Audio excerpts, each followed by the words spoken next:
Hello everybody, my name is Josh, KI6NAZ. Welcome to the ham radio crash course. When the ICOM IC705 was introduced, I dove pretty hard into the spec sheet. It has a lot of things you'd want in a portable radio. All band HF, the addition of 2 meter and 70 centimeter as well for doing some higher frequency work, line of sight stuff. But there are a number of features in here in this radio that make it really compelling for portable work, specifically when paired with a Raspberry Pi. So we're going to configure this radio with a Raspberry Pi today on the Ham Radio Crash Course.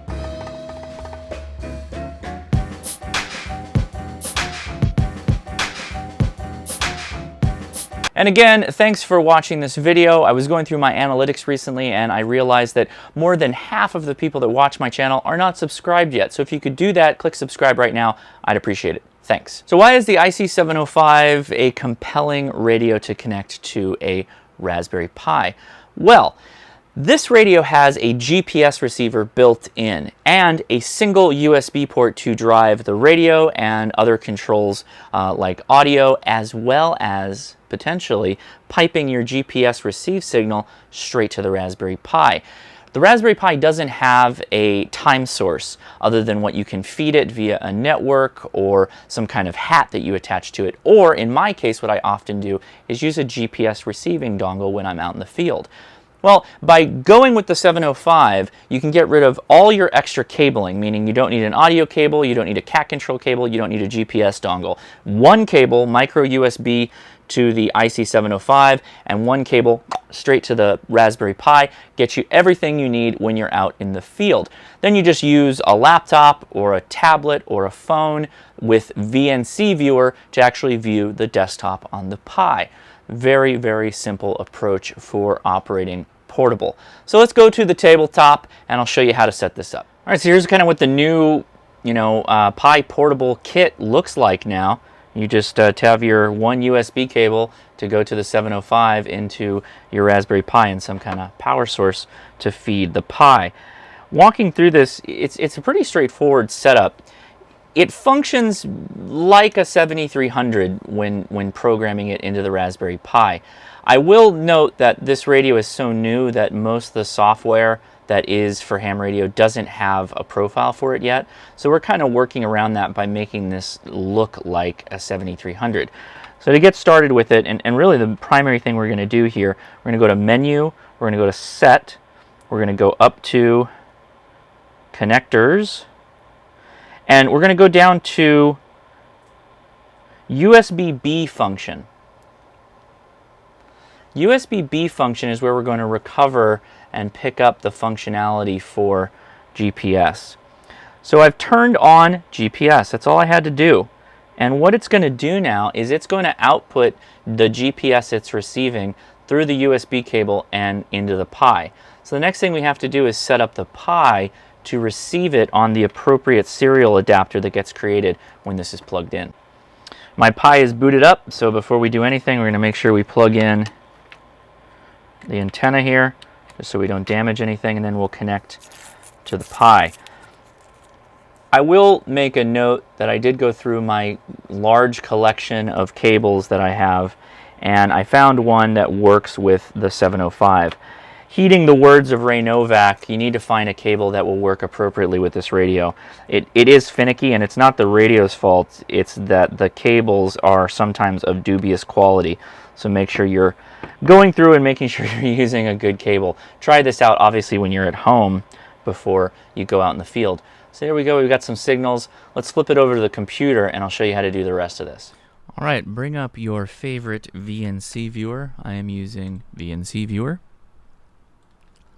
And I have Pi Portable already on the list. We walked through this in another video, so if you're interested in that, I'll link it in the description. But assuming you have a headless, capable Raspberry Pi, and I am running a Raspberry Pi that I have run the Build-A-Pi script upon, and that's created by KM4ACK. I'll also link to him because he does fantastic work for amateur radio. Double-clicking on Pi Portable, here is the Raspberry Pi all connected up. Notice we don't have a GPS connection yet, and that's something we're going to work on. But this is the first step. Get it up and connected. All the wiring is straight, and so now we need to go into the settings for the GPS configuration. So over on the Raspberry Pi, go ahead and bring up a terminal window, and you're going to want to type in sudo nano /etc/default/gpsd, assuming you're running the Build-A-Pi script and you have the apps installed there. You're going to scroll down to devices, and you're going to change this to dev tty acm1. That is the USB port B that we just changed on the 705. When you're done, Control X, it'll ask you to save it if you made a change, and then you should be good. All right, so after you make the change on through Nano, you're going to paste in this command sudo systemctl space restart space gpsd. That will restart. Then you're going to run the command systemctl status gpsd. And it looks like we are active and running. So very good. That's all up and set. In the meantime, my grid square has updated. So Conky, which is this display that Jason has put on his Build-A-Pi script, is now showing my grid square. So that means the system is acknowledging that I do have a GPS signal. Now, if this is the first time you're doing this, you may have to reboot the Pi. I've generally found that getting the 705 up and running, waiting for a GPS lock, then connecting it to the Raspberry Pi and providing power to the Raspberry Pi is the best way for this to all work seamlessly. It seems that if you start the Pi up without having a GPS lock and the port live on into the Raspberry Pi, that it won't pull the grid square, and you have to run this command again to restart the GPSD and then run a status, and that seems to kind of sync it all together. All right, so that's all you have to do in that front, so we're done there. Time should be updated, so if you use a time website or something like that, you should be pretty accurate. Now, this is not the most accurate GPS receiver that is in the 705, but it's definitely enough for ham radio. So speaking of ham radio, let's hop on over to FL Rig, which is what I use to control the 705. You notice how it says 7300 there? Yep, that's because I am running this as a 7300 right now. I'll show you what my config looks like. Go to Config Setup Transceiver 7300. We are using TTY ACM0. That's the port, the first port, if you will, of the USB. 9600 baud is always going to be your answer. You're never going to do something other than 9600 baud. You're going to select 1, make sure echo is off. You want the default to be 94, unless you want to use the default for the 705.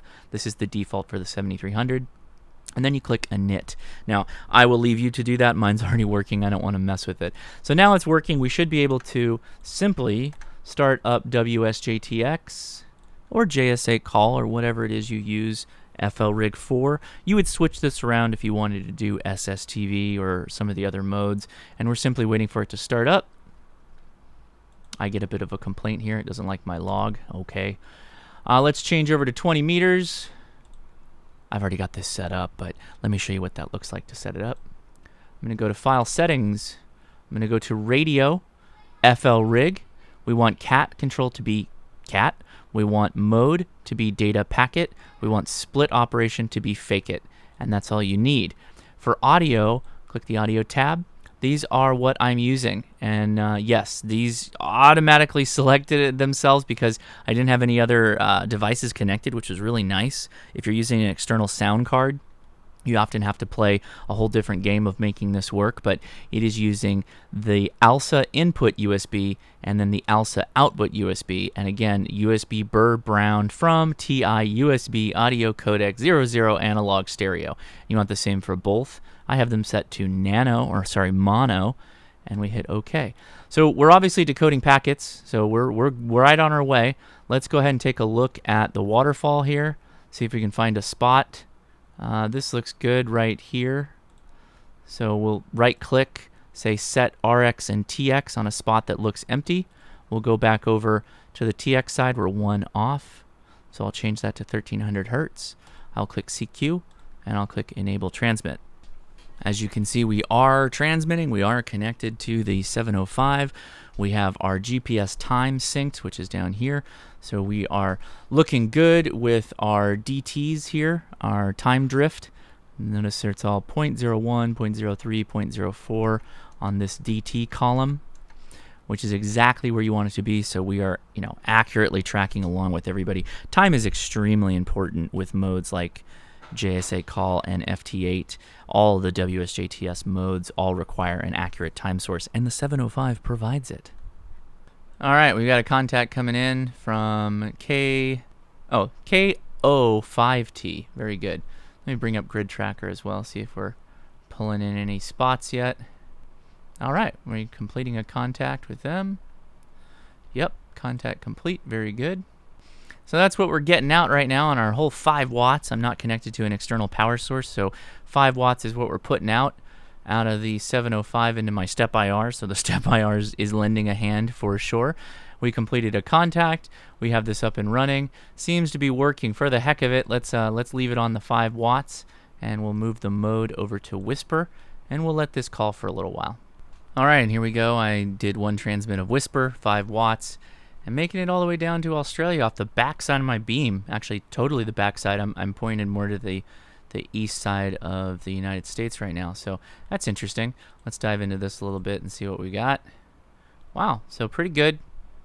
Not bad at all. Like I said, that's a lot of help from the step IR making that work, but definitely working. All right, let's pull up JSA call, see how we did here as well. All right, we'll change over to 20 meters. Yep, the radio is matching.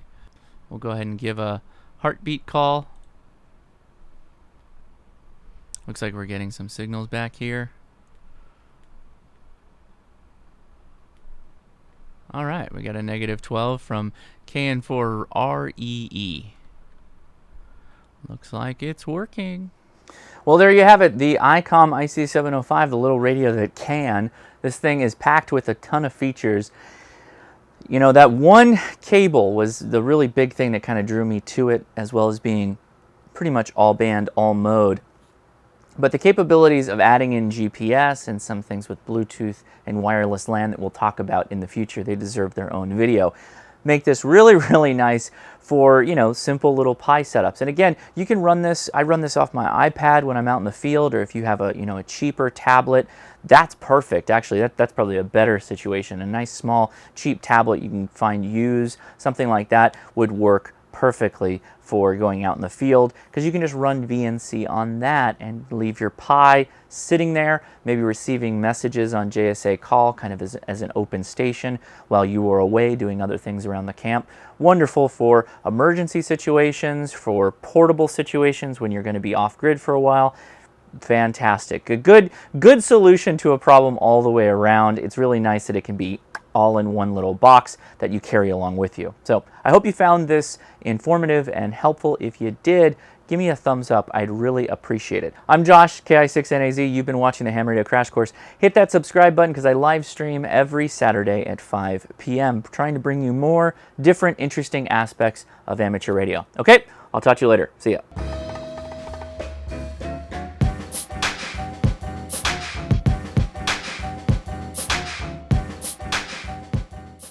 I'm Josh, KI6NAZ.